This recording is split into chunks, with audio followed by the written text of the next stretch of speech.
स्वागत बा आप सभी के आज के वीडियो में। आज के ये स्पेशल रिपोर्ट बा भोजपुरी के पावर स्टार पवन सिंह के ओर से।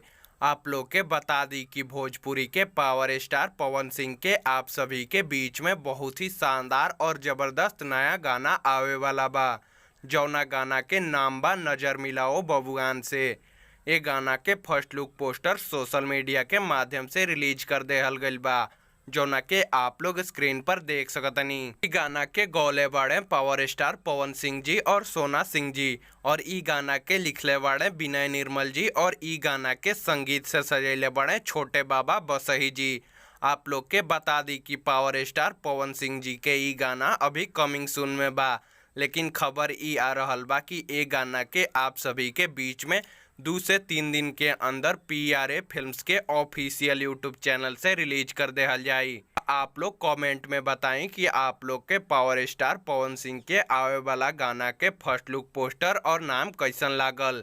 तो आज के वीडियो में बस इतना ही। उम्मीद बा कि वीडियो आप सभी के पसंद आयल हुई।